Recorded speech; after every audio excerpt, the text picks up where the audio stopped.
weapons. So um, it scared me. I'll admit I was afraid of those kinds of fights. Nobody would fight fair. Um, so I got away from that and I focused on sports. But when I got to the US and I was in the Air Force, I got back into a martial art club and I met some friends over there. And one of the guys there was sparring. We had this play fight and sparring. And every time I'd come in, he just throw me. Just beat me up, bam, throw me, boom, lock me, throw me, put on, like, damn, what the artist is at that time. Steven Seagal was famous. So I thought, is this Aikido? Because one of the moves that he showed was that Aikido move that I saw in the movies. He goes, no, it's Kali. Let me go, Kali. I'm thinking, whoa, from California, because he was from California.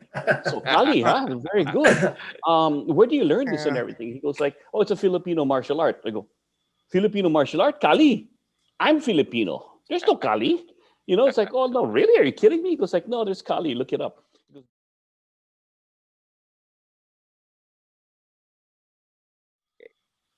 Welcome, everyone. My name is Dax Cordero, and I'd like to welcome you all to another edition of the FMA Bandits Pinoy Martial Arts Mastermind.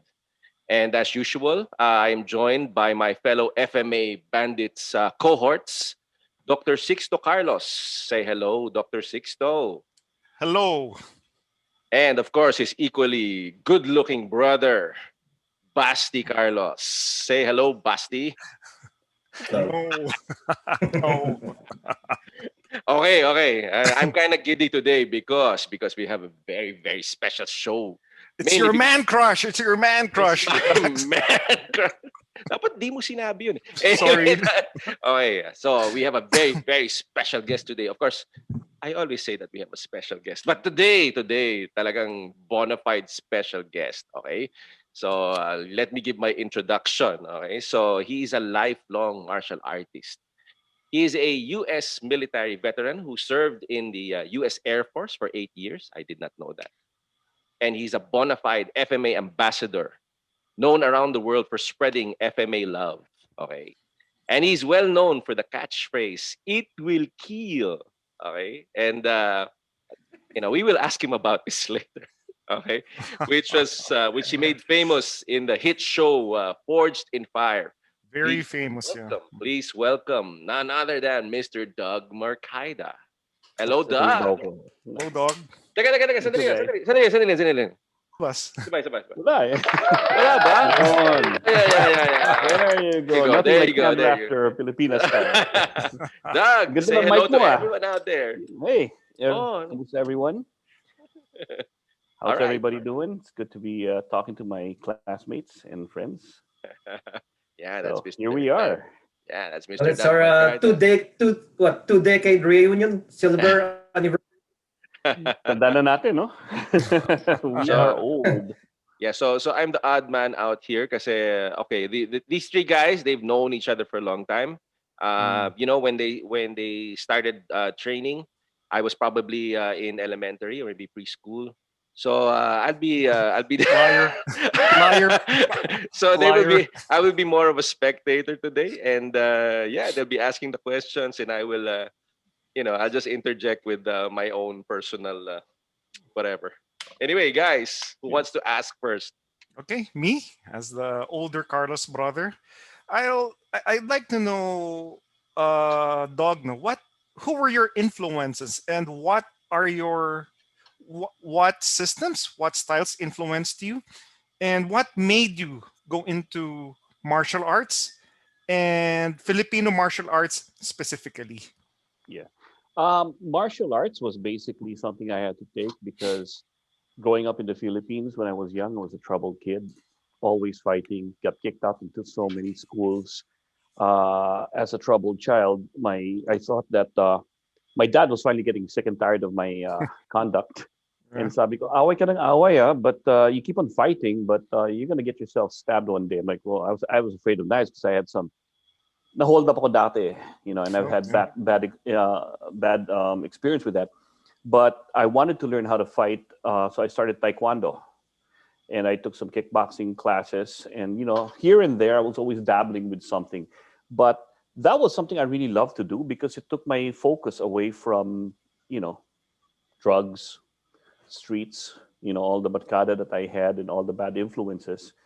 Um, but specifically for Filipino martial arts, that was something that I got back into when I was already in the Air Force. You see, I was guilty of colonial mentality. So growing up in the Philippines, when I saw arnis and escrima, which is what it was known as, I would say, pangmasa yan. I mean, who fights with sticks or knives? Yeah. That's an art. Only hoodlums would do that. Only pangkalye. Mhm. Only the bad guys would fight with knives and sticks. But then when I got into high school and I was part of a street gang, I guess is what they are. They call them fraternities there. Everybody carried knives and weapons. So nobody fights fair anymore. Rambles, with street made weapons. So um, it scared me. I'll admit I was afraid of those kinds of fights. Nobody would fight fair. Um, so I got away from that and I focused on sports. But when I got to the US and I was in the Air Force, I got back into a martial art club and I met some friends over there. And one of the guys there was sparring. We had this play fight and sparring. And every time I'd come in, he just throw me. Just beat me up, bam, throw me, boom, lock me, throw me. Puta, puta. I'm like, damn, what the artist is at that time. Steven Seagal was famous. So I thought, is this Aikido? Because one of the moves that he showed was that Aikido move that I saw in the movies. He goes, no, it's Kali. Let me go, Kali. I'm thinking, whoa, from California, because he was from California. So Kali, huh? Very good. Where do you learn this and Yeah. everything? He goes like, oh, it's a Filipino martial art. I go, Filipino martial art? Kali. I'm Filipino. There's no Kali. It's like, oh no, really? Are you kidding me? He goes like, no, there's Kali. Look it up. Because Danilo Santo is one of the guys that was his lineage. He was actually under the academy, which was Bustillo, Danilo Santo's training partner. So when he pointed that out, I was blown away. I was shocked because what I saw in the Philippines was not what I saw in the US. It was different. And I think not so much the stick and knife work, it was their empty hands because I never was used to that. It was just introduced to me in a totally parang different way talaga. So this is broadcast mostly mga Pinoys, right? No, we're worldwide tayo, Oh, international. okay. Yeah, Because I'm worldwide. mixing in I'm mixing in Tagalog and Taglish because I don't get to speak Taglish so much that much. But anyways, Okay. he pointed that out, and I got to have him teach me some lessons. But I was so uncoordinated, he gave up on me. Mm. He's like, "I'm not teaching you, man. You're so uncoordinated." He just couldn't stand it because I'm so karate. Like, I'm like, "What's up with this?" And he'll give me two sticks, and I'm like, "Heaven six!" I was so uncoordinated, he couldn't take it. So I started buying Inosanto's tapes at the time, and I just started self training. But lo and behold, an hour and a half away, there was a school that was trying to teach, was also teaching Filipino martial arts, and they brought in Edgar Solite. Mm. Yeah. Yeah. And when went over there, I was blown away. I mean, I was just blown away with Edgar and what he was teaching, and I go, "This is what I want." Now, it's interesting. He was teaching Danny Nusano at the time, also in California when he was there. But what made me so proud and excited about it, he was teaching Lameco from the Philippines. Edgar wasn't teaching Kali. He was teaching his own brand that was pure Filipino because that's Mm. where he came Mm. from. So I'm Yeah. like, how come this is wow? So now I saw that there is Kali and there's also Filipino. Even though I didn't find it in the Philippines, here's a man who brought it to me. And then when we got to talking, he goes, if you want to study it also here, look for this guy, Leo Gahe. So I go, Leo Gahe, because that's where Edgar just came from and was training around with. And he pointed me out to Leo Gahe and Pikiti Tertia. So he would show the seminar of his lineage. This is from Caballero. This is from Liugaje. This is the different arts that I've studied. And he was showing it. So he's pointing out all these different systems. And I was just like absorbing it like a madman. And after that, I started seeking out all these systems. I was lucky enough to get transferred to my next base station in Biloxi.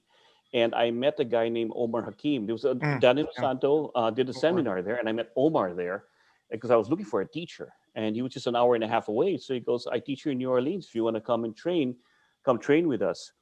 Omar was a first generation student of Liugahe, but Omar's training was unique. It was always one on one, it was for 6 hour classes, and it was very unstructured. So Omar passed it on to me. My classes were like 6 hours long, and they were amazing because it's very, I guess when you fall in love with the idea of Filipino martial arts and you're going back to your roots, right?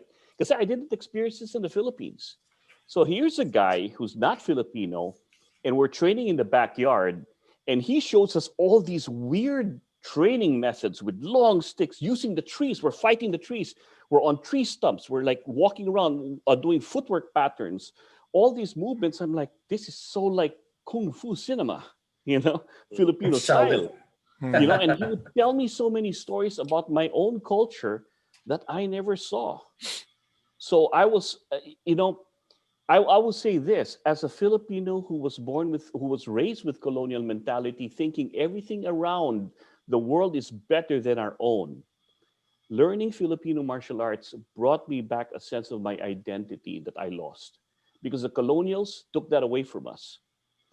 Finding Filipino martial arts brought it back to me that I was so proud again of where I came from, who I was, and what the martial arts would do for you as a person in life because of the training methodologies as metaphors apply in everything else we do in life. So I was so excited to find it about my own culture that I was addicted to it. I mean, I traveled the world for it. And then I went to the Philippines so I started with Omar. And then when Omar left, I found another instructor with Bill McGrath, who was another first generation instructor under Leo Gahe. And then Tom Bizio. These guys are my Pikiti, Tertia, influences for that one particular system. But it was Tom Bizio that actually showed me Pikiti Tertia from a Chinese martial arts point of view. Everything was different. He goes, that movement right there doesn't make sense. We'll do it this way. And then he showed me different ways of doing it because he would say it's all about body mechanics and balance. A lot of these things became stylistic, meaning it's about the look. It's not about function. So he simplified a lot of things, saying this is what you do to stay in function and balance and everything else. At the same time, he also showed me philosophies about be careful what you're wishing for.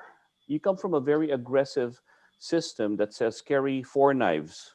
One is not good enough. You have to carry so many. And then he Yeah. goes, and this is one of the things that Tom really blew me away when he said this. He goes, Doug, I bet you carry a lot of knives. I'm like, of course, because my other teacher said you gotta carry a knife, you gotta have it all the time. And then he just shook his head. And I'll bet you make your students carry lots of knives. Yeah, if we have to be armed have to have that same thing. And I bet you have several knives. Yeah, we always have a backup here and there. You never know, right? And he just shook his head. He goes, that kind of mentality, do you ever think about what happens if your students ever use it and what happens if they get caught using it? Have you ever thought about that? We're all about the violence and the tough guy, and I carry knives and all this. What about the results of one time when any of them uses it one time? Are you going to be there for them? You're there for them now. Are you going to be there to answer to the lawyers, to the family members, to all these other things, the consequence after that? I never thought of that because at that time we're young, we're full of testosterone, we just want to fight, but we never think of the consequences. So to me, that was a very big influence. And then within Tom's system, once he promised, because Tom lived 6 hours away from me. So I had to drive 6 hours to him, train for 2 hours, and drive 6 hours back. It's a good thing I Wow. was single, but it was worth it. And he promised, because he thought, yeah, no problem, you do this, I bet you he'll quit. No, I did it for about a year and a half to 2 years with him. But when he finished his notebook, he goes, we're done. I was like, what do you mean we're done? I still want to learn. He goes, no, I'm not. That's Pakiti. I'm done. He goes, you want to learn San Miguel Eskrima? Sure. So then I studied San Miguel Eskrima course from him, as taught by Momoy Cañete. And it's a different system, totally different energy. But let me explain one thing that I learned from Tom that was amazing. Tom went to fight in the Philippines for the tournament, the first full contact tournament there. He won. They made him co-champion, of course, Madaya, Filipinos. He won clearly, man. And they couldn't take the fact that an American who's this level became a champion. But when he was done with that, he learned, he got to study with Momoy Cañete. But here's the beautiful thing. He already started doing Shingi and Bagua in the US. When he was learning San Miguel Eskrima, there was a language barrier. So what he did was when he went back to Arizona, met with his instructor there, and they both flew to the Philippines to study San Miguel Eskrima. He brought his instructor to explain what the movements were because there's a language barrier. So his instructor would just say, "Oh, what he's doing there is this in terms of what we're doing and everything else." It's genius. There's so movement is universal, without just having to stick with that. Then, of course, because of you, Sixto, I met my other teacher, Jun De Leon from Cali De Leon. Yeah. He called me out of the Mhm. blues, and when he told me he met with you and you guys, and he said, "Let me talk to this dog," I thought Jun De Leon was a young guy, our age. Mhm. And you know me, how passionate I get. I'm talking about, yeah, Paquitos like this, we're so tough, we'll fight, everything. And he's just listening, So I'm because I thought he was a beginner. I'm trying to sales talk him about to join martial arts and Pikiti because we're aggressive, we're fighting all this. The guy's a grasser and he's like 50 years old. And I'm Mhm. trying to talk to him like he's a kid. I was shocked when I met him. 'Cause And you I were went to 27 back Canada. then, right? You were Huh? about 27, 28. 27, You're 28. a, Yeah, yeah. Yeah. And when I see he's got a very young voice. Yeah. So when I met with him, I'm like shocked at how old he was. I'm like, oh my God, you're an older guy. And he was doing his system, and I met with his system. And I looked at him like, oh, it's cool. But you know what? I've seen all the stuff he's doing. It's very basic. So I thought. So he was doing basic stuff until so I was friends with him for I think a good 3 years or about a year or two or something, just being friends because we love to talk martial arts. Mm. But I never studied his system because I wasn't interested. I was just so stuck on Pikiti. I was just close mindset that what I got was already good. It wasn't until our other friend, you remember Steve Ryder? Yeah, yeah. Yeah. Yeah. He Yeah. was from the Inosanto Academy. Yeah. Well, Yeah. Guru June went to California and they trained in the park. And then Steve calls me and goes like, "Remember June?" He goes, "Yeah." "Doug, have you trained with him?" He goes, "No, I go to his classes before he." And I watch. It's the same thing until it's time for me to go out and we hang out. He goes, "Doug, you got to take the class." All right. So I told Guru June, "Yeah, hey, can I take your class?" Okay. When I took the class, seeing is not doing. That was the simple things that they were doing. They did so well because it's their basic and it's their warm-ups. I was having a hard time keeping up because it wasn't part of my body mechanics. So I was blown away that's where I learned that just because you see something, don't judge it until you actually do it. Then you can make a true judgment on that. So I would say in the Filipino martial arts, from Edgar Solita to Leo Gahe to Tom Bizio, Bill McGrath, Omar Hakim, of course, and of course, Guru Jun De Leon are my biggest influences on my martial arts. Yeah. That's Wow. it. And of course, my time with my brothers here when we were training in the Philippines, that was Yeah. We had that's where I fun. We guess had experimentation phase, huh? Yeah, we had fun back then. Yeah. Oh, Yeah. also with your brother RJ, he was the Hmm. guy who introduced you to us. Di ba, Baste? I remember yeah, that. Actually, yeah. RJ, okay, I like to tell this story now. I met RJ during our niece tournament. It was a national selection it was a selection for the national team. Anyway, so I was fighting for Lameco back then. This was way back 91. RJ went to me and asked, "Hey, can I join your Arnis club?" And dog, you know how secretive I was back then. I Hmm. told RJ, "Hey, go to that club. They're better." But well, RJ insisted on joining us, and that was history. He's been our friend ever since. Ever Yeah. since. And he It, studied, I also engaged with RJ because, first of all, he wasn't doing Filipino martial arts. He was doing Yao Yan. oh yeah, yeah, That's where he kickboxing, was doing it. So it and was a he, kickboxing and system. he And was I very would good. tell him, Mm-mm. you need to find a Filipino martial arts system like I found over here. It's different, What are your kicks gonna do if I cut you with a blade and everything else? So I'm like, what is this guy talking about? I was so aggressive talaga. Next thing you know, he calls me and says, guess what? I was like, what? Do you know who my teacher is over here? Who? Leo Gahe. Putang ina, you met him before I did. 'Cause that time you guys found him. So here he Yeah, is yeah, training with him. And then he tells me also, I have a connection now with Tatang Ilustrisimo and to yeah. Donnie Diego. Good I'm Don like, Diego. Yeah. this guy's learning from the masters direct. I'm like, Mhm. lucky guy. Yeah, But that's one thing we need to dig up in the archives. We have a video of you on the first time you ever met yeah, I at have our that parents' video house. somewhere. Yeah, Yeah. it's on video. We were eating Yeah, tuna for lunch. I remember Oh my that. yeah, gosh.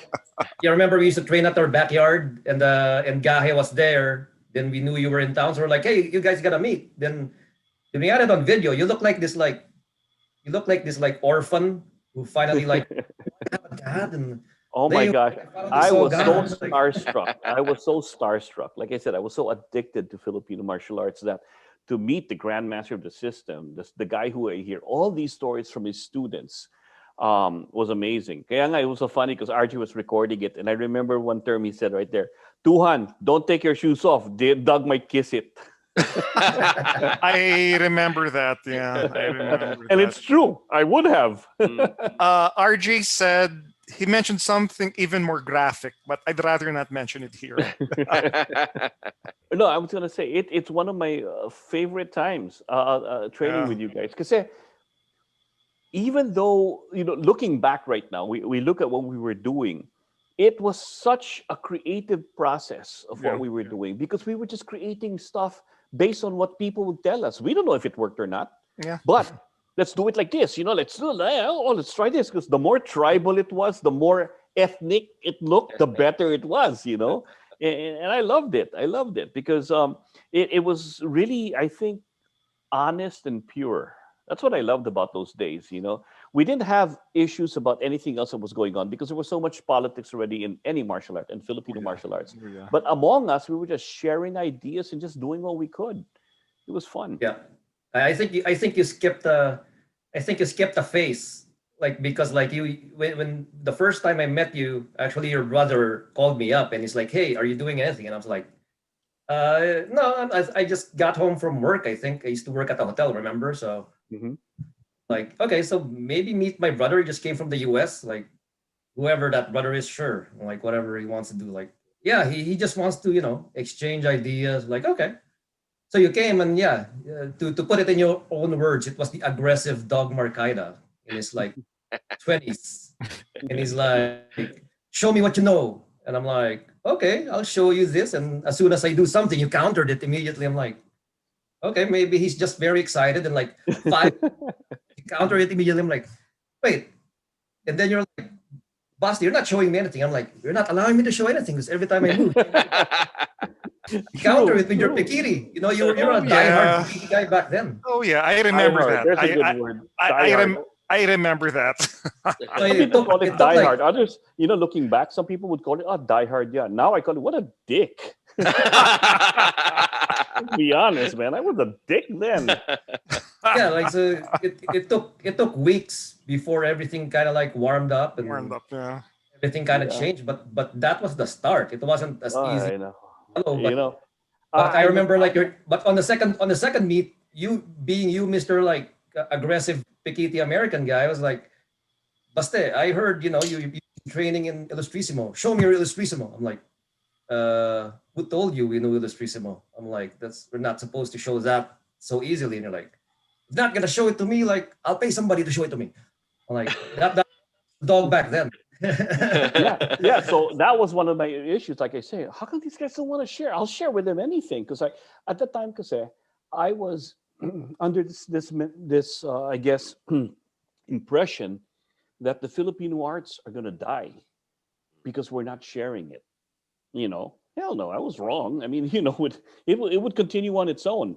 But I wanted to learn everything, no matter what was shown. And then when you guys said Illusion, I'm looking at your moves. I'm like, I don't know that. I want to learn that, especially the Dos Manos. Because that's something that was not shown to me. But that aggression, that pure passion. I look back nowadays and I just shake my head. I'm like, what a dick, because that's how it came out. You don't see yourself until you see it now. I also remember during that time, looking back now, I did a presentation for this Aikido club because they invited me to do a presentation there. And this is about probably a couple of months before I came. Yeah, I was still in the Air Force, so it was after. Um, and these guys were doing Aikido stuff and throwing around, and I'm like, this is bullshit. I got up and goes, deal with this knife. And I started cut up and everything else. And it was all about the aggression of a knife. It was basically kill, kill, kill, do all this stuff. And I remember the teacher there watching me and just shaking his head. And then I remember his students like, what do your teacher think, huh? Does he think it's effective? He goes, Doug, he thinks it's effective, but he thinks you're a dick. I'm like, well, why waste my time showing stuff that doesn't work? You have to Right, be right, truthful about this right. stuff. And I didn't get that. Now I do. You know what he was Yeah. probably shaking his head for? Here's another guy who's trying to show off how deadly a knife is without the responsibility of ever talking why you should not use it. He's just showing pure kill. It doesn't take skill to kill anybody. What takes skill is try not to hurt the person. That's what Aikido is about in defending yourself. What takes skill is to have control of your emotions and walk away. That takes skill. What takes skill is to be able to fight your own ego because the beast is not the guy in front of you, the beast is who's inside you. Because trained people like us want to fight. Trained people like us don't want to back down from a fight because we know we can do something. So to be able to control that about ourselves is the fight. So looking back at that time, I realized now, wow, why didn't I understand that then? And I'll go back to this. Your teachers should have known better and should have taught you the right way. I was not. I was strictly taught how to fight, how to kill with no regard for why am I doing this? There was no reason why I was learning this. The why was never there. The how was there. The why was never there. In a fight, there's the before, during, and after. We need to really focus on the before. It is within the before to avoid all the during. Because then we come to class. How is it that I'm standing here with a knife and I'm already fighting you and we're fighting? What was before that? Right. How did I appear with a knife and stick in my hand like you would carry that anyways, right? But then the after is the consequences of your action here. So I think there's a thing that's lacking for a lot of us in our development when we don't have the before and the after. At the same time, why are you truly using this? What's the repercussions of your actions? And how to be very responsible about this. That lesson I learned from you, the Carlos brothers, with the our LS, not to name names. Yeah. Remember him? Sal, LS. Leo, Sal. Oh yeah, yeah, yeah, yeah. Yeah, you see, because He will. that was all Yeah. about why is he not teaching him? Why are you holding back? The holding back. And you told me once, I remember six, I told him, I'm not going to show anybody because I don't know them. I Yeah. never understood that. What I understand now is when you say I don't know them, because when you said I don't know them, become friends. Become friends with them, then you'll know them. That's not what you meant. What Mm, I take from now is you don't know who they are, where they come from, or what I will teach him. I can't just give him this and go crazy. Even a better way to put it today, I think visually it makes sense. Would I just hand a loaded gun to somebody I don't know and walk away? yeah. That's the way you have to think about what we are teaching and what we're doing. Do I give you this loaded gun? See you later. I hope you do well with it. Or do we teach them safety and all these other things? And even before we teach them, did I do a background check? I think that's a very important lesson that unfortunately it came to me later years. But we all do find our way sometimes in the later years. I hope. Mm. Doug, I have Yeah. a okay. I'm gonna throw out my one good question that I mentioned to you earlier, because you've been talking about killing. Because that's what we do. Okay, to put it bluntly, we teach people how Mhm. to kill. All right. So among other things, and you're talking about the repercussions and you're talking about the consequences and the moral aspect of killing. But in your show, Forged in Fire, you have a very famous catchphrase.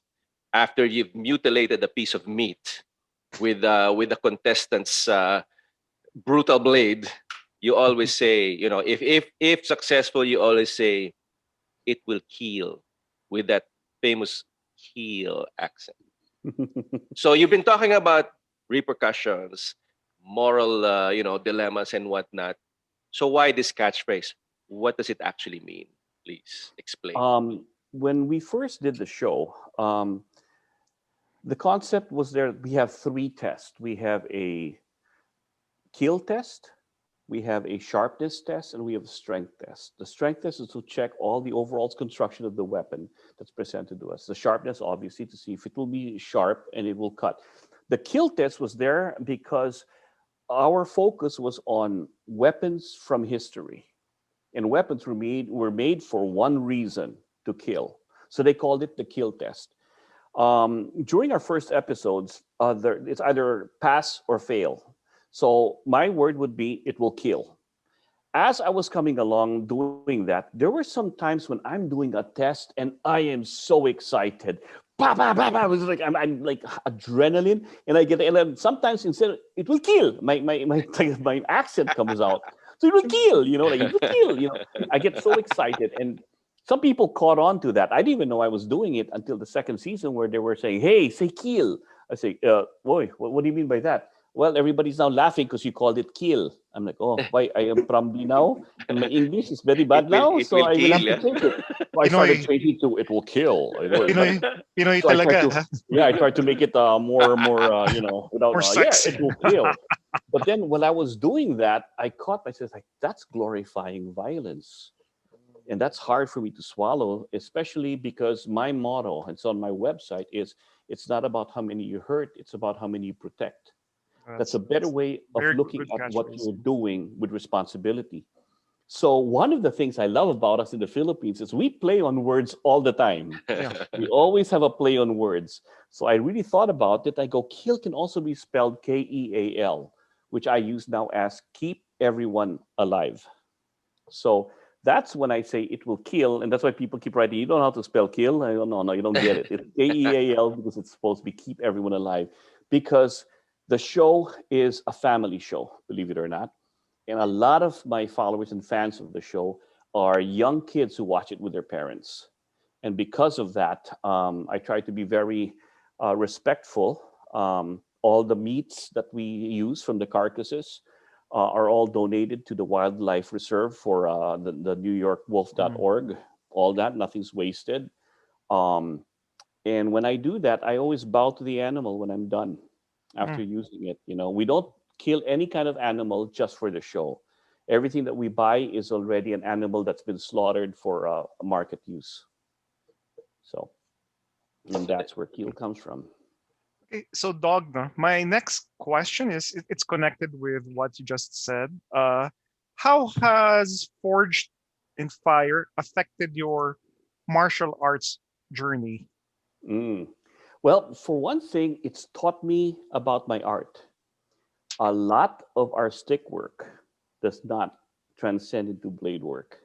You Yeah. either train with a blade or you train with a stick. It's not transferable. Yes, the movements are transferable, but the minute you meet impact or you hit something with resistance, it's different. There are some things that we train in the Philippine martial arts thinking it's weapons, it's a sword, it's like the sword. When you hit something or cut an animal and everything, like, oh, this kind of thrust, you're going to lose your knife. There's a difference between nicking, poking, and stabbing. There's a difference between a slice and a chop. So we've done over 200 episodes, and if every episode you do at least 4 kill tests or sharpness tests, you do the math. I'm not doing the math. I've Mm. learned a lot about how the body reacts to stabbing in terms of how I would move if I'm cutting something. So I've really learned to appreciate different kind of weapons, the handle construction, the grinds matter. Certain grinds work for certain tests. Certain grinds don't work for certain materials. And of course, we get to study different weapons from different cultures because some of these weapons are no longer have a manual. So Mm. I have to Mm. approach it in terms of what makes sense. I've also learned that Western weapons are totally different than Southeast weapons. Because here I Yeah. am with a claymore. I'm like, how do you use this? Mhm. Common sense is Yeah. this, right? Yeah, even the tomahawks or whatever, the axes, right? Totally Mm. different because you have to think about how they did it.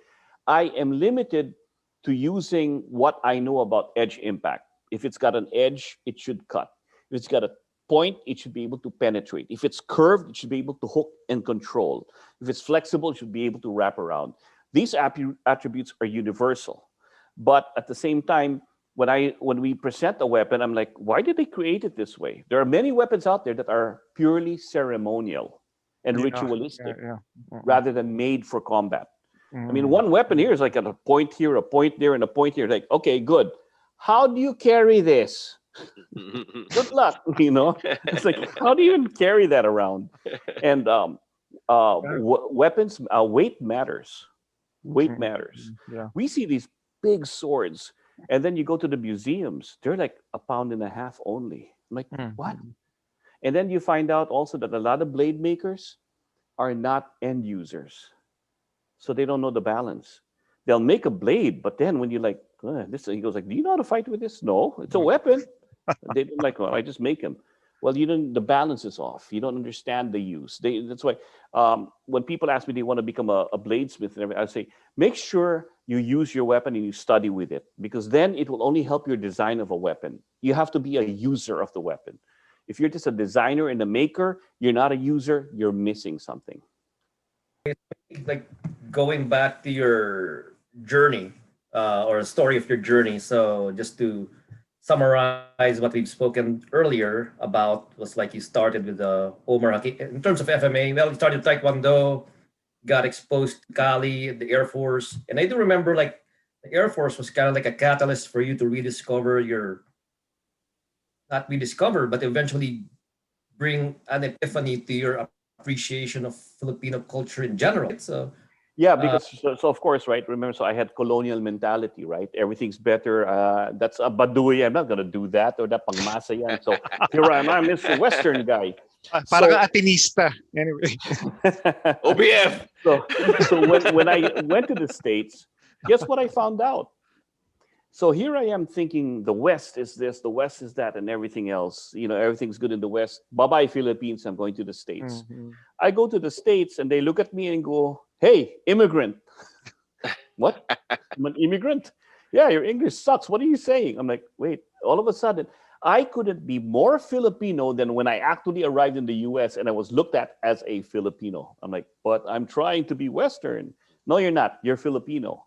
Oh, interesting. Let me deal with that. Because of that, and feeling that there were racial tensions toward me, I told myself, I'm going to, because I remember they would call me immigrants. There will all be issues with that about taking their jobs and everything else. So I go, okay, guess what? I'm going to serve this country so that no one will ever question my right to be in this country. So I joined the Air Force. While I was in the Air Force, and I ended up missing home. You never realize what you have until you've lost it, right? So I remember the first time I arrived there in the, because I don't see a lot of Filipinos in Rochester, my city, and then I went to the Air Force. Didn't meet a lot of Filipinos is my experience. But when I saw them, the first time I saw these guys in the parking lot, I just walked up to them and goes, you guys are Filipino? I was like, yeah. I'm like, I'm Filipino. Kamusta kababayan eh? So we're all enjoying it, shaking hands and everything else. And I'm like so excited. Now, they looked at me and we were talking and everything where we're from. And they looked at each other and it was like, Manila boy. Manila boy. I'm like, we're from the province and we're from this. And they were playing Victor Wood music. And they were all playing all this music that I'm like, I would never do that. But I'll tell you this much, because it was from home, I was drawn into it. I was like, this is a piece of home. And they noticed that. So they're like this. So they noticed that, so you miss the Philippines. Okay. So alam mo, so they told me, you know what? Because I go like, we on Sundays, we go to this river. We have a river here. And I'm in New Mexico. There's no river there. But I'm like, there is, Baka, just a river I never saw. And we wash our clothes in the river. So you bring your laundry, we'll wash our clothes in the river in this area. I'm like, really? I'm like, that's so ethnic. That's so Filipino. I can't wait. Let's do it. Let's bring. And we have beers and everything else. Okay. So they told me where it was. I show up. There's no river. May labada. There's none. They put one over me. That was funny because they thought I'm like, here I am, But I hung out with them, and that's where it's nice because no matter where you're from, it doesn't matter. In the Philippines, there's such a thing as class struggle. Oh, yeah. Outside of that, Mm. you're just another guy from the same country, Mm. you know, and we share and we always talk about different things. And you learn to appreciate each one's culture, each one's upbringing. It's different, but I embraced it. Just like I started liking country music because when I was in New Mexico, everything was country music. So, you know, you adapt, we adapt. Um, and that's one of the things that you know I really enjoyed about my time in the Air Force. Yeah, I truly remember your stories from way back then, decades ago. So yeah, going back to like the as regards your training, you mentioned you did Taekwondo, then eventually like got introduced to that Kali guy at the Air Force, and then Omar Hakim, you got Tom Bizio, Bill McGrath.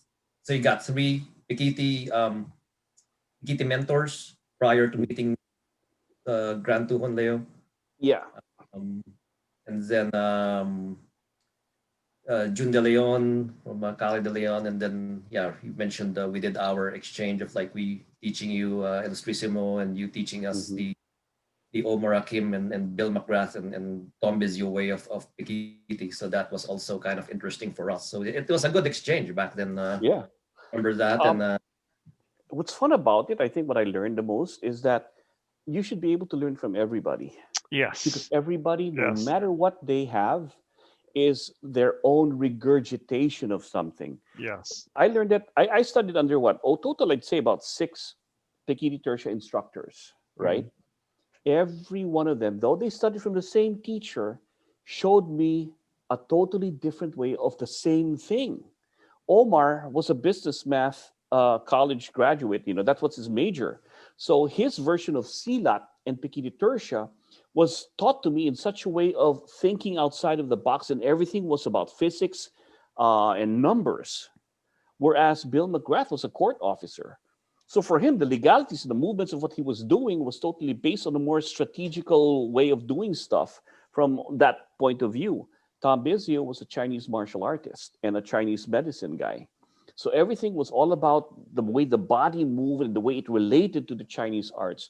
Guru Jun de Leon had a special gift. It was about, I would almost put his way of looking at things similar to Tom Bizio. Number one, Guru Jun was always about being a better person because you're supposed to be a better person. So that's one thing I loved about it. He taught me, just like Tom, where is the respect for each other? Where is the respect for life? Are you a good person with your art? So he was like a mentor, not only a martial artist. I'll tell you this much. We had a chance to work with the Force Recon in the Philippines, interoperability with the U.S. military and the Philippines as an exchange, and we taught them the Filipino martial Balikatan. arts. That, Yeah, that's Balikatan, Balikatan. right? Balikatan. Yeah. And it was a very strange experience for me. Number one, I have two of my teachers here, Guru Jun and Leo Gahe, like dark and light. We were given knives. We were all given a chance to teach the military. And this is what happens. As representatives of the Filipino martial arts to be taught to the military, the Filipinos, Force Recon, and everything were to go to the US, and the US were supposed to come to us. Somebody, I heard, oh, do we have to do that Filipino knife fighting stuff? My blood pressure went up here. The old dog. I was pissed. I was like, let's go. Let me at them. Putang ina, let's show these guys. We're given these big ass knives, right? And we're standing there. So I'm standing there. I'm like, you can see, and Leo Gahe was so excited because he sees us crazy. I'm like, you're holding me with a chain. I'm like, puta, let me at them. Get me the biggest guy. And so, and Guru Jun's looking at me and like, oh my God, here comes Doug again. He goes, relax. Relax. We'll have our time to show them. I'm like, puta, but did you hear what they said? Did you hear what they said? They want to mix martial art, our shit. Let's go. Because we were armed, ready to go. And the funny part was, Guruji's like, relax, relax, and everything else. Watch. So Gurujun calls the biggest guy, big guy. Oh, you come here. Pulls out the balisong and chases the guy. Putang ina, you want to deal with the putang? And the guy's like, what the fuck? Like, oh, and I'm like, come on, my turn, my turn. So we were so excited, right? And then all of a sudden, we had to disperse the training weapons that we have. We had Malayo Sibat. that goes to this group. We had sticks. We only had so many sticks. We had some training knives, only so many training knives. We had also training swords, only so many. When it came to me, puta wala na ako. I go, what am I going to teach? And then Gahe goes, kill them. Okay, I went up there and all I taught them was go for the airway breathing and circulation like a madman and snap their necks. That's all I did. Snap your necks, go in, snap their neck, play dirty, bite you and kill them. So it became a bad experience because I had to bring my mindset to a very dark place. Mm. When my training came to the knife, when you're doing 8 hours to 12 hours of stabbing the ground with a real knife, close to the people's necks, bam, bam, bam, stab the floor, stab the ground, and you can feel it. That's why cutting animals and stabbing the ground, it becomes real because you're putting your mind into a place you've never gone. Even what was the name? Dragon Balls. You remember Dragon Balls? He was the commander of the Force Recon Philippines. He started looking at me. He's like, this guy's crazy. It developed a bad thing about me because I was going too deep into the dark place. But I had, and this is the thing, my teacher, one, Yugahe, was even throwing me more blood. Go, crazy, do it, yes, everything, yeah. And then Guru Jun, my lighter teacher, goes, what the fuck's the matter with you? You're not killing anybody. You're a family man. You're not a soldier. The hell, you're teaching them, but you are not them. So stop with it. But my eyes, you can see my eyes. Look at your face. You're so aggressive now. It's not the dog I know. You're so angry because I had so many issues. I go, yeah, but you got to teach them. They'll go to war. The fuck are you talking about? If it weren't for him pulling me back, who knows what I may have become because of that. Because after that, I started doing contracting with other things, and you have that mindset. It's a mind fuck. It's a mind fuck. And if you don't have the right mentor, you could end up in the wrong place. Yeah, I was gonna say we're going to rename this episode as Dog, the Jedi or the Sith. No, the dark I'm a side. Mandalorian. I'm a Mandalorian, dude. Doug, Weapons are part of my religion. This is the way. You're the real life Kylo Ren, probably. Who knows? Doug, listening to your stories, because unlike these two guys, I only knew you through the videos and everything. So telling me these stories, I would never have imagined that you came from that place, because you're this like really really laid back. Even when you do your moves, like he's not even doing the moves. He's talking and he's doing the moves. He's smiling. And I never pictured this dark side Kylo Ren of you. So very interesting. Different that's times. actually, believe it or not, that's a training method. Yeah, it is. That's a training method. Smiling is a training method. Right. Here's what somebody taught me. He goes, you need to develop that in your public speaking, because public speaking is martial art demos. You did develop that. He goes, you're always smiling. You know why you smile, that? Because if you're like this, how are they going to approach you? You're unapproachable because you look scary. If you're smiling, you disarm the person. Right. Why do you need to be approached? Because you can stab him. You need distance to stab somebody, dude. You can't now, and you cannot let them know by your look and your energy. Your energy has to be welcoming because now they're within your range. Right. So even this is something that was taught from martial arts as a strategy. Now, how do you develop it? Public speaking, when you're talking, he goes, talking when I'm training is also a training method, because when you're talking, you're breathing. You're not holding your breath. So as you're talking constantly, also, when you're able to talk and look away, you're using your peripheral vision all the time. You never look at your target, because we're always thinking in the Filipino martial arts, where's the next guy? Where's the next weapon? Or I'm doing this, where's a weapon I can pick up? So as you're doing it, you develop these. So that in itself is a strategy and a way to train. No, Sixto, take pointers, smile more. Sixto never smiles at me when I train with him. Nobody smiles at you, Dax. I know. They smile with me. No, they laugh at you. They don't smile at you. Enemy dog again. So my next question is, it's very simple, and I hope we all like the answer. When are you planning to visit the Philippines again? It's been a long time, man. Tell me about it, man. It's the been $1 so million long. question. Yeah. Well, the one thing right now, when COVID allows, You know, Mm, the restrictions of COVID are very strict. right. And it's truthfully, it's my schedule. I really have a hard time trying to get time. By the time Forge and Fire has become a year-long filming schedule. Oh It's wow, one of the wow, shows. wow. Right now, we are on a 10-month. This is a 10-month shoot. I'm only into it 3 months. That's long. It's one of those shows now. You know, first season was only 8 episodes, then became 10, then became 16, then became 20, 30, 40. Now it's 50 for the set. Um, and it takes all my time. And then plus I joined the Forge and Fire in Latin America also. So Okay. that I can get done in 3 weeks because we're spreading it You over speak there. I'm Spanish, waiting dog? for Fortune Fire Asia and in Europe eventually. It's gonna happen, but I don't Eh, know when. yeah, and Asia, invite us, man. We're here. Absolutely, absolutely. I've been waiting for them to call I'll and make find out the way to do it. And we're just trying to find the right country in Asia that can actually have the right amount of bladesmiths to keep it going. okay. So far, Malaysia. Oh, Malaysia. Yeah, Malaysia has a possibility. They have that many knife makers that's there. that's a very nice But country, Malaysia. yeah, so we just got to figure it out. But to tell you the truth, one of the things is this is a blessing. I don't know how long show is gonna. I'll be part of the show. I'm sure the show will continue without me. So I gotta give it my. I gotta maximize it because um, it is for me the best way to reach people. Teaching martial arts all over, when I was traveling and doing seminars all over, I can only hit a small amount.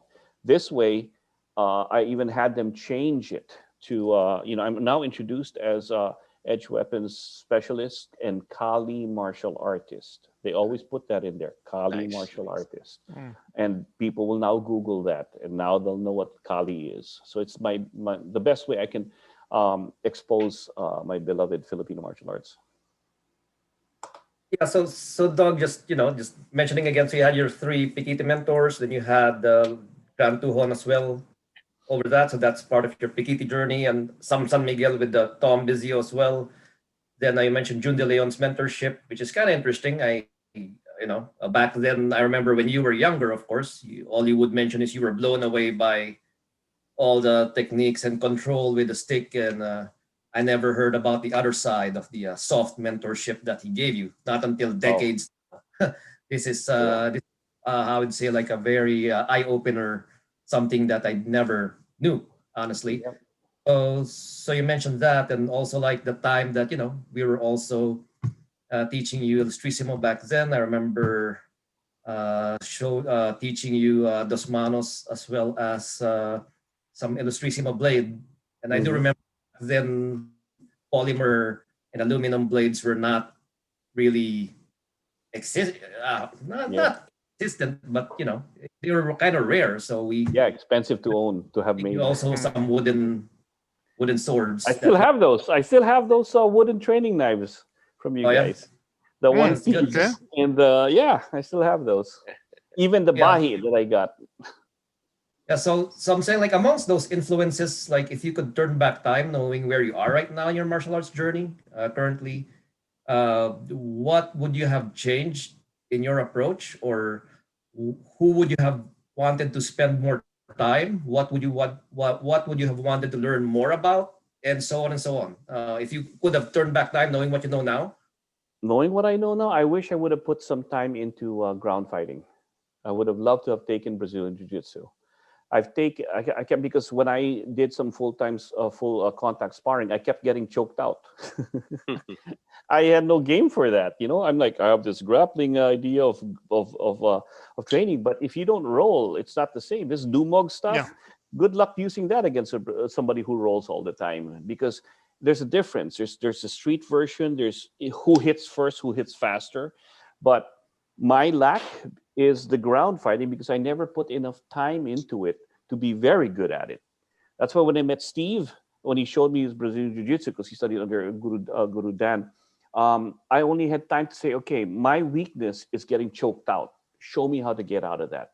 So instead of starting from the top, I'll just start out on the ground with somebody already close to mounting me, and let's start from there because that's my weakness. I know enough to try to get out of it. I don't know enough to try to submit someone who knows what they're doing. It's sure it's easy to submit anyone who doesn't know how to fight back until they put resistance. And if they know what they're doing, it forget it. I know enough to get out and run, or pick up a knife, or pick up a weapon. So And I I that's where I would, if going back, that's where. But then I asked my question. I asked myself the same question before, and I said, you know what? Would I? Because if mastery of one particular art alone, like the Filipino martial arts, which includes mastery of so many different kind of weapon Yeah. systems and empty hands, will I have time to really put time to another art because I'm trying to master this alone and I'm still trying to master it? So it's a give and take stuff. Because who knows if I've started doing that more, that would have taken away from what I've discovered. Would I have been able to study under Guru Jun or under Tom Bizzi True. or anything if I've taken Brazilian Jiu Jitsu on the That's side? so true. Yeah. So in the end, just appreciate where you are. And if you have the time to start something new, why not? Looking yeah back and saying, I wish I did this, that's not going to change anything. So I just look at it as where am I now and where do I want to go? And there have been times like where I am now where I said, I want to do that, but I don't have the time. So I will continue perfecting what I know. yeah you bring back memories and the visions of the past that now I'm thinking like I wish I had a time machine back then. We show you 20 years like dog, you're 27 now. 2 decades later, you're going to agree with me. Back then you were like, Baste, I heard you and Six Star blue belts in BJJ. Let's go now. Roll on the sand. I'll show you how I'm gonna kill you with the knife, or use my locking on your neck. That's not gonna work. Believe me, that's BS. That UFC Mhm. stuff. I'm like, whatever, dog. You want me to show you? I'll show you. So Yeah. Well, yeah. So interesting to have this different conversation happening decades now, and I'm like, different hey, oh my times, god, different times, different Yeah. yeah, times. No, but Different Doug, times, with the mentality, and yeah, maturity is in there. I think maturity is a big word. yeah. Oh So yeah. so Doug, with everything that you've learned, and and everything that you didn't learn, and it's pretty obvious. Again, from a very newcomer's standpoint, no. Like I said, we didn't know each other when we were younger, but I see your videos. You have a very unique style, and I can't compare it. I can't put my finger on it as to what style it is. Is there? I know you have a system, your own system, and can you tell us more about it? Because it's I can't place it. Like I know you have many influences, but it's very unique. It's very unique. Okay, so I would say Marcaida Kali is my expression of how I guess, modified what I've learned from other guys, from other teachers. Um, Pikiti to me had a lot of good knife stuff, all right? But a lot of the mechanics of what they didn't work for me. And this is what happened. One of my students that I studied under, that was studying under me, was a biomechanical engineer. And we sat down one day and we studied all the different drills that we did and all the things that we trained. And he goes, okay, what's the purpose of this drill? It's supposed to strengthen your arm when you're hitting the tires and everything else. He goes, the tire striking, I went, that's going to destroy your body. That's not good for long term. You're going to get, tendonitis and you're going to rip your muscles up and everything else. I don't understand. What's the purpose of it? It's supposed to be strengthen your strikes. He goes, how hard are you supposed to hit? And it made me think about the strengthening and conditioning of doing that. He goes, like, you're not strengthening anything. Number one, you're hitting something that's going to be jarring to your body. So that kind of training method, you're trying to what? Strengthen your arms? Good. Do push-ups. There are other exercises you can do without hitting. There are now bands that you can do. There are plyometric drills that you can do. There are the Indian clubs that you can do. This is tried and true tested. He goes, let me ask you this. Who made you do this? I go, one of my teachers. That's his big thing, do 1,000 strikes and everything else. Okay, good. Is he there doing it with you? No, he's Mm. counting. So there are certain things that we studied, especially in mechanics we were doing. Okay, what's the side the way you're doing it? It's like it's supposed to be this. Oh, in the drills you do that. I go, you do side on the drill all the time. Okay, good. When you fight, do you stay in the same spot all the time that you do side to side stepping all the time? I'm like, no, people, of course you fight, you're gonna move around. So in the drill, you're constantly doing the same thing for repetitiveness, and I can see you do it all the time. Do you walk like that? Do you walk like this sideways? Or do you walk like this? I'm like, oh, I walk like that. Okay, good. When you spar, what do you look like? That's how you spar, huh? How come it looks nothing like your drills? So I had to change a lot. It was like, yeah, and when you spar, how do you spar? Bara bara ba, you just go attacking everything else, throw everything you've learned, or do you spar to use what you know? That's a gift from Guru Jun. Guru Jun told me, I don't, hitting is hitting. But if you're going to spend so much time doing this other part of the art, you should spar to use what you know until it becomes just all that you know. Because a lot of times we abandon everything that we learned just to beat the crap out of somebody in front of you, that we will forget what we trained. So in my arts and my expression, it's almost pretty much the same. I want to fight the way I move. If I walk this way, I better fight you this way. If I'm able to do this in itself should be a fighting move in itself already. So if I'm able to do that, if I do this should be a fighting move, not like like these martial art moves and everything else. Which, do you do this every day? No. So at least Marcaida Kali is my expression to try to be as natural as possible. And given day, of course, eventually you're going to change stuff. I'll tell you why. One teacher, and I finally caught him. Of course, we know who the teacher is, but it came to this when one of the gifts that Omar told me is to do this: study the man and you'll understand the system. Study the man and you understand the system. So I study the man. He goes, I ask so many questions. Doug, you're asking all the wrong questions. It's a problem. You're asking the wrong questions. This guy probably heard the same questions over and overall. So I actually asked him, goes, what do you think of this one teacher of ours, a friend of ours? What do you think of his teacher? Oh, it's very good. Oh, it's good. You admit he's good. I goes, yeah. How good is it? Oh, it's very good, but Doug, it's like what everybody else does. It's the same. It's not an unorthodox. It's common. Wait. But it's good. He goes, yeah. So why do you do that that's different from me? Oh, because I want to look different. I want to be unorthodox. Unorthodox, right? I'm like, wait. Unorthodox. You're only wanting to look different. It's all about the look. And here's the problem with that. He's a gifted person who can pull that off and make it work. Not everybody's gifted that way. So when I saw and realized you're about looking different as opposed to function, I said, I'd rather go with function because I care about my students. I'm not going to make them do certain moves that you look like a jumping palaka technique or something. You look like a frog and all these weird movements. That's not natural. And people just even look ridiculous doing it. I want function. So put me into the function stuff. Now, what's the purpose of this and that? It's because you're trying to do this. Ah, so you mean I can just do this? I don't need to do this to do that. Yeah. Okay. So from then on, I'm like, hey guys, we're just going to do this. Took me about 1.5 years to unlearn a lot of things. Not unlearn the purpose and function, but unlearn the unnecessary stuff to streamline it. Yeah.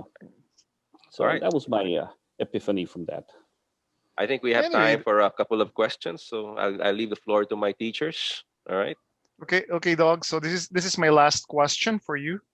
So, what's in the future? What are your future plans? My future plans, right now, just to maximize the blessings that I have. The show has opened up a lot of opportunities, in the sense for media. My biggest realization now is I've gone from martial arts guy, respiratory guy, medical field, left that to media guy. And I'm trying to find a way how best to continue to inspire people with what I've known and give back. I think we're already starting from here. We've given up and learned so much that when you get to a certain part, it's all about giving back before I make my exit. Amen. Yeah. Okay, thank you. Basti. So what's your hopes and dreams for the FMA? I hope that one day that continue its path. It's not FMA per se, it's martial arts altogether. Martial arts needs to be recognized as a field no different than being a doctor or being a dentist or a lawyer. Martial artists put same amount of time I've known martial arts. How long have we been doing this? 10, 20 years? 30, Right? 30, 30. 30. 30, Yet, 40. yeah, 30 or 40. Wow, think about that. Yet, will anybody pay us that much of education like you would a No. lawyer? So No, that's what I'm hoping no. for martial arts. I hope martial arts will get the same, because it's no different than what we invest in time to to. As a matter of fact, it's one of the arts, one of the things that we're able to do that I think is it. We make people better people. We make fathers better fathers by teaching them martial arts. We give Yep. them a time that's worth doing the right kind of martial arts. So how come they're not paid for that? It still kills me that we as martial artists are embarrassed to ask for a certain amount of money because we think it's just martial arts. We Right. should be so proud and just as willing to charge them like a lawyer would charge you for his time. I hope that's for all martial arts.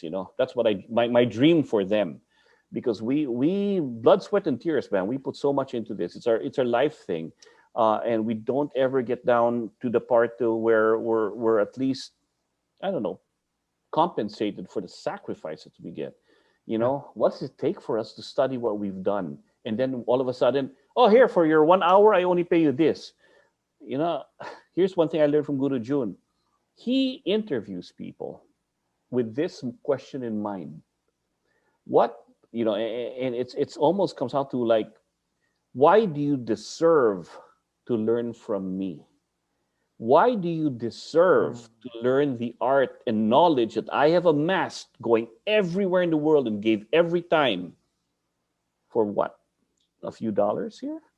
Why do you deserve this? Now prove to me why you deserve to learn from me. That's an outlook that a lot of martial artists do not do. Instead, they're like this: please come and learn my system and pay me this amount just to make ends meet. That's It's true. So terrible. true. We So should be true. able to say anybody, why do you deserve to learn from me? You know. Wow. All right. Thank you. Thank you. All right. With that, I think we can conclude this. Hopefully, okay, because I can sense there's just too many to tell in just one show. Doug, Yeah, I we'll do hope it you can again. join us again. Yeah, let's do We this. can Yeah. Yeah, have let's do drinks this though. again. All right. Dapat may tagay. Oh, nga, Yeah, next Every time, next question may next tagay. time. Hindi, Yeah, next maganda. time.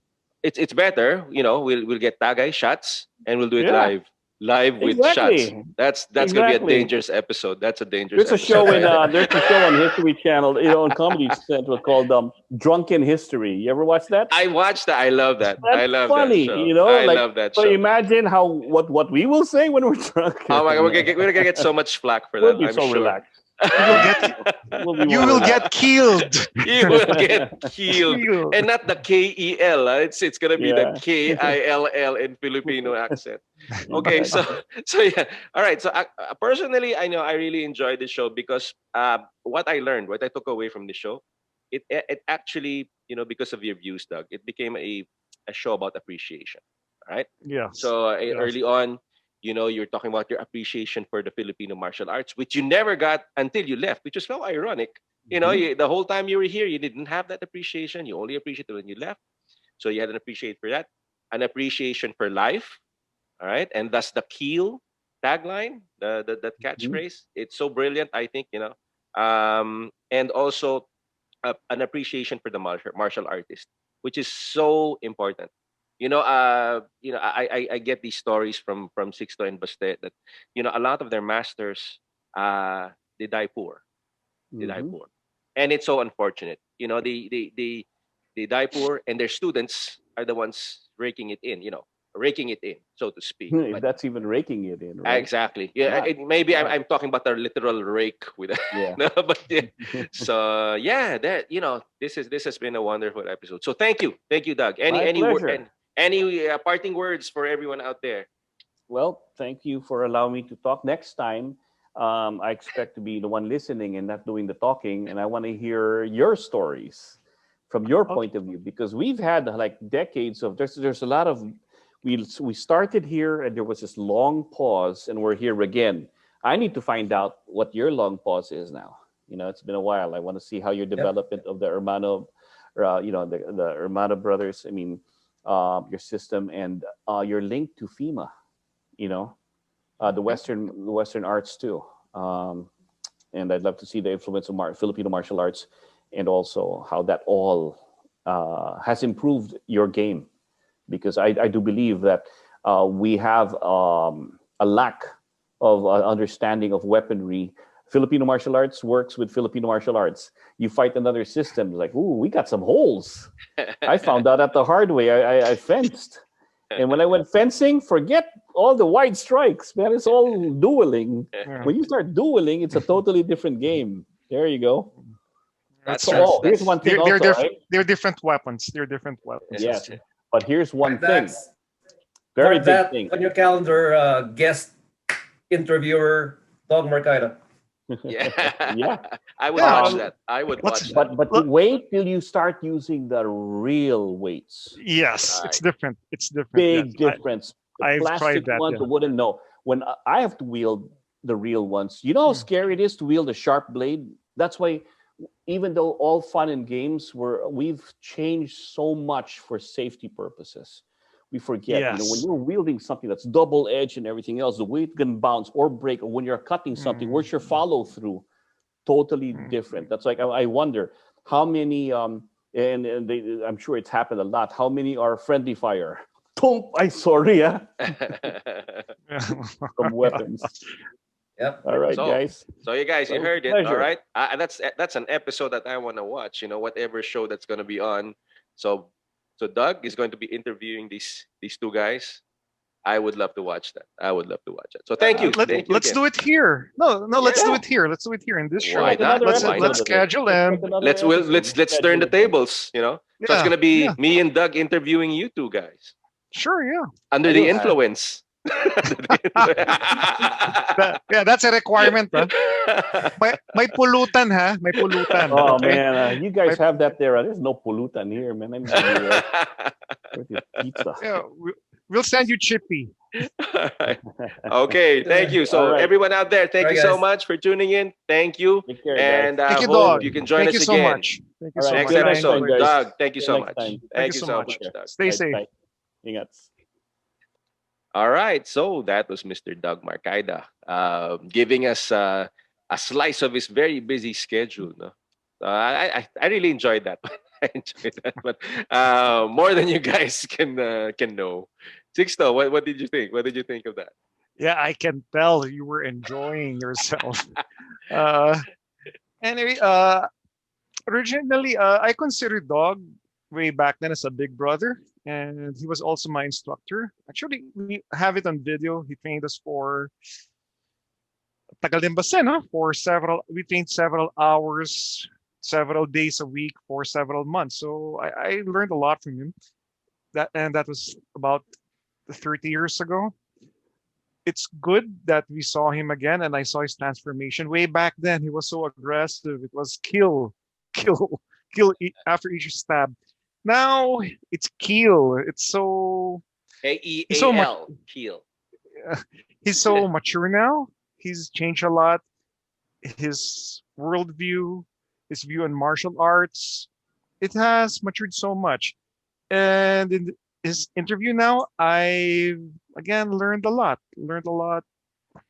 I've learned a lot about martial arts, Filipino martial arts, and about life in general. And basta. Yeah, so sounds kind of cheesy, but martial arts, uh, people talk about techniques in physical techniques, fighting techniques, but in fighting and in living, there's also the soft skills. So thank you, Dog, for reminding us about that. Uh, and just kind of refreshing as well to see a fast forward Dog Marcaida from the first Dog Marcaida we met 20, 30 years ago, and to the Dog Marcaida now. It's kind of interesting to be part of that journey and seeing him through go transformation. So kudos to him. And very thankful we have this episode to hear it straight from the mouth of Mr. Keel. Mr. Keel. Mr. And Keel. anyway, I look forward to that, to our next episode Yeah. with him. Basta, can you organize that again? Because Of Basta course. was the guy who organized this. Basta, I hope you can organize that. That would be a fun episode. Yeah. Yeah, Anytime. I would pay to All watch for that. fun. I would pay to watch that. Yeah. All right. So, Would you pay to host it? of course, I would Okay. pay myself to host it. Okay, so thank you everyone for joining us, and I hope you guys join us again next time. Peace and stay safe. Yeah. Stay safe. See you guys.